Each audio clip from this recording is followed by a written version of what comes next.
जेठानी, तुम्हें तो कोई औलाद नहीं है, घर के बात में चुप ही बैठो।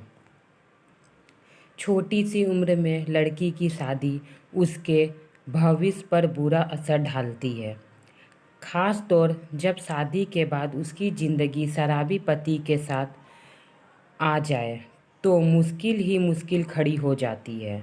ऐसे में उसे ज़रूरत होती है सहारे और सही सलाह की। एक ऐसे ही लड़की की कहानी, उसकी ही जुबानी, जिसकी ज़िंदगी 13 की उम्र में ही शादी के बाद एक शराबी पति के हवाले हो गई। मेरा नाम रूपा है। मैं 35 साल में गुजर समाज से ताल्लुक़ रखती हूँ। मेरे 2 बड़े भाई हैं। परिवार में मुझे खूब लाड प्यार मिला। मेरे पिता ने 13 साल की उम्र में ही मेरी शादी कर दी। शादी के बाद मैं पटना आ गई। ससुराल में भी मुझे भरपूर प्यार मिला। मेरी सास ने मुझे हमेशा अपनी बेटी की तरह व्यवहार किया। मुझे खाना बनाना भी नहीं आता था। सास ने मुझे धीरे धीरे सारे घरेलू कामकाज सिखाए। मेरे पति भी पहले मुझे बहुत प्यार करते थे, लेकिन बाद में मेरे जेठ और जेठानी के बहकावे में आकर मेरे पति मेरे साथ मारपीट और गाली गलौज करने लगे।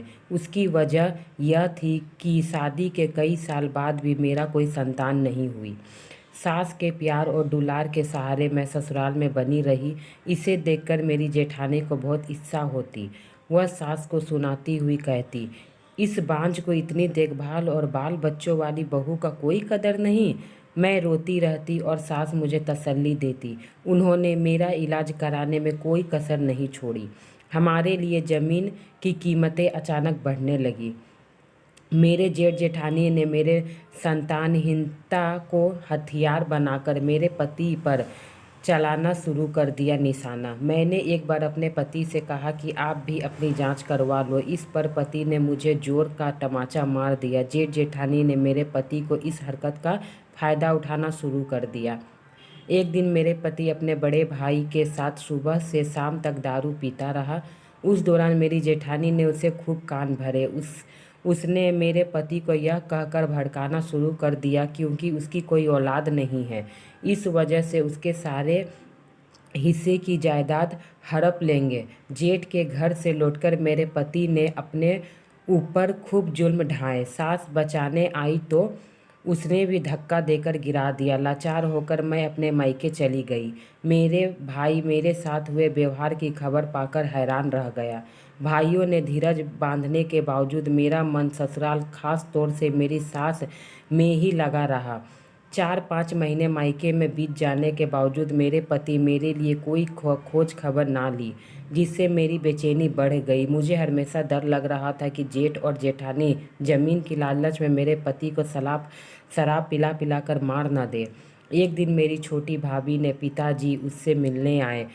मेरी दास्तान सुनकर उन्हें भी बहुत गुस्सा आया। उन्होंने मेरे भाइयों से कहा कि वह मुझे नया गांव लुधियाना में नव ज्योतिष परिवार परामर्श केंद्र ले जाए।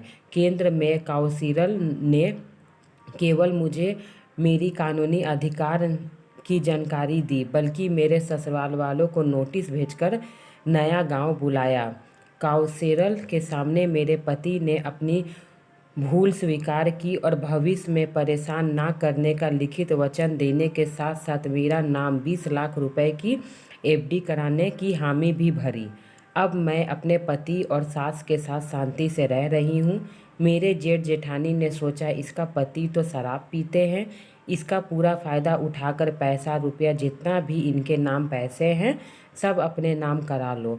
पर मेरी सास की अच्छी होने की वजह से आज मैं निसंतान होने के बावजूद मैं अपने पति के साथ हूँ और मेरे शराबी पति भी ठीक हो गए, क्योंकि मैंने बहुत जगह इलाज कराकर उनको ठीक कर ही डाला।